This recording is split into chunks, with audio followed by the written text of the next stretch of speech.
What's going on, everyone? Welcome back to Soulvice. Hope you're all doing well out there. I'm your host, Stephen Webb, and today we are going to be taking a look at these right here. These are the Flu Game 12s, aka the Pizza Hut Poison My Pizza 12s, aka the Bubble Guts Breads.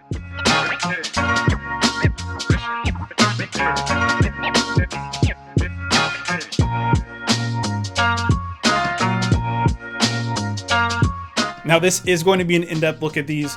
I'm going to break these down, let you know about every single detail you need to know about these incredible sneakers, and I'm also going to give you some crispy on-feet looks as well. I'm going to go ahead and assume there's not a lot of you out there, but just in case there are some out there who are still unsure of why they call these the Flu Game 12s, these are actually named after one of the greatest moments in sports history. So I'm going to take us on a little trip back to 1997, Game 5 of the NBA Finals. The series was tied at 2 games apiece between the Chicago Bulls and the Utah Jazz, and Michael Jordan was sick as a dog. The reports were that he was exhibiting flu-like symptoms like a fever of 103 degrees and reportedly vomiting between timeouts and plays, and you could just tell that he was absolutely not feeling well. There's that iconic photo of Scottie Pippen kind of having to carry him by the shoulder. Just not a good situation for Mike. Now, even though there's a question about whether or not he actually had the flu or if he was slipped some tampered with pizza, there is no question about the fact that he was actually very sick, and regardless of that fact, he still played his ass off. Despite him being that sick, he was still able to drop an insane line score of 38 points, 7 rebounds, 5 assists, 3 steals, and he even had a block. And the cherry on top was they were able to win that game, giving him a 3-2 lead over the Jazz in the series. And as you might have guessed, that entire thing happened while MJ was wearing these sneakers. And the story doesn't really end there or even begin there. They were able to win the finals the year before that, as well as the finals after that, completing MJ's second three-peat. And so, given all of the lore surrounding these sneakers and the fact that they are incredible looking, these have been a Jordan Brand fan favorite ever since then, and this year's release is proof that that has not changed. The first release that we saw of these this year was actually a limited Foot Locker release that happened up in the Bay Area during All-Star Weekend, and people went absolutely insane for them. But the wider release happened on Saturday, March 1st, and these absolutely flew off shelves. I don't think there's really any pairs sitting around, at least in substantial numbers. There might be some smaller sizes around, but from everything that I'm hearing, these are pretty much sold out. I know I took an L on sneakers. I know a lot of people took an L on sneakers. I took an L on, I think, 3 other raffles, but thankfully Foot Locker came through for me. I was waitlisted, and eventually I got them through the online release or the ship to me release. I didn't get the in-store option, but they did give me the ship to me release, so I, by the skin of my teeth, was able to get my pair. Now, while I do feel for the people who wanted a pair of these and struck out, I have to say that it feels good to see a legendary sneaker like this finally selling out again. Just last week, I was in a Champ Sneakers, just a random stop in, and they just had black cement 3s in my size just sitting on the shelf, and something about that definitely did not feel right. In my opinion, there is no world where 3 months later, the greatest sneaker of all time should just be sitting on a shelf for me to just randomly walk in and be able to buy them. All right, now with the backstory out of the way, let's go ahead and take a closer look at the 2025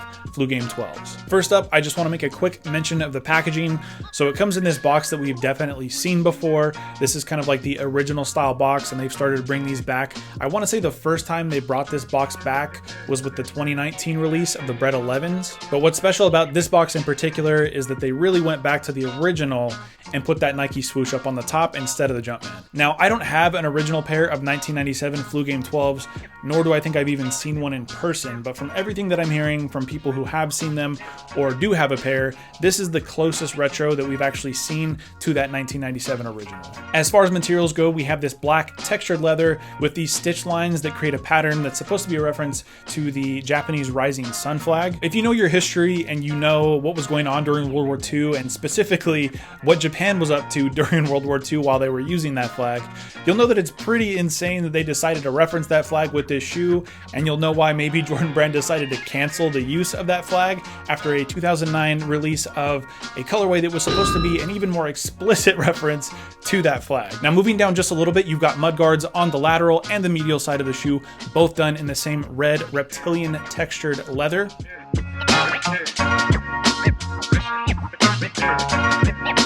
Taking a look at the tongue on these, this is actually one of my favorite features of the Flu Game 12s. So down the center of the tongue, you've got this black leather, that up at the top you've got a Jumpman, and then you've got this lettering of 2-3 down the center.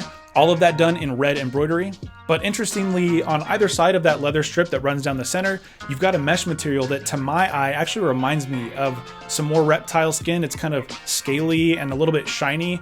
I don't know if that's intentional, if that was what they intended for that mesh, but to me that's what it looks like. So if that was intentional, it's pretty cool that they kept that reptile theme going even onto the tongue. Now really the only detail on these that I feel like they missed out on is going to be the lace eyelets up at the top. On the original pairs, those were metal, but on these and most of the other Jordan 12 retros, they've all been plastic. Now moving to the back of the shoe, you've got the pull tab that has the Jordan text as well as the slogan, quality inspired by the greatest player ever. That's a very common slogan that you see on a lot of Jordan products. And that text is flanked by a very bold Jumpman and number 23 on the top and bottom respectively.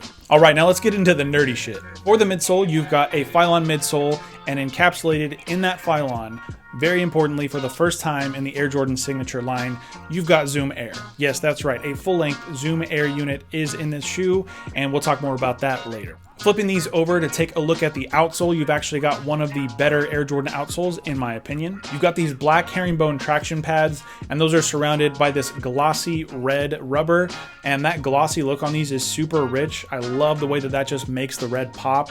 In the center here, you've got some exposed carbon fiber, and then a couple little details that I really like about the outsole on the 12s. You've got this subtle little 23 and that Jumpman that continues up to the front of the shoe.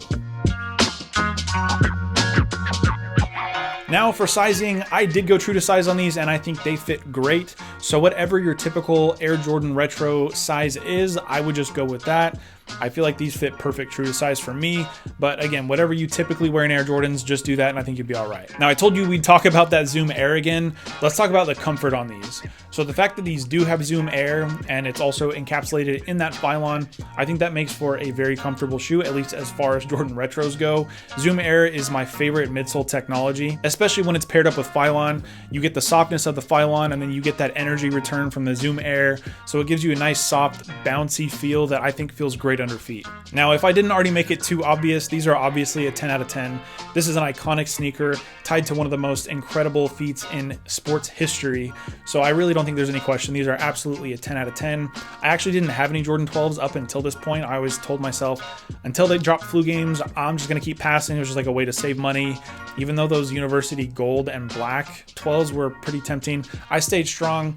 And so I waited until these dropped, and I'm so glad that I finally have these in the collection. But I want to hear from you guys. My goal here is to create and foster a community, so I really do genuinely value your opinions. So let me know down in the comments, was this a sneaker that you had your eye on? Did you cop? Did you pass?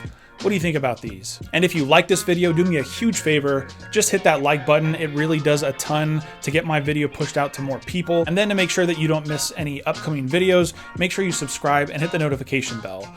I do have the Joe Fresh Goods 992s on their way to me right now. They were supposed to be here today, same time I got these, but it looks like they're gonna be late because it's FedEx, so of course it's gonna be late.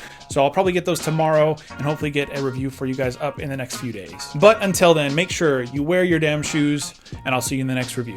Later.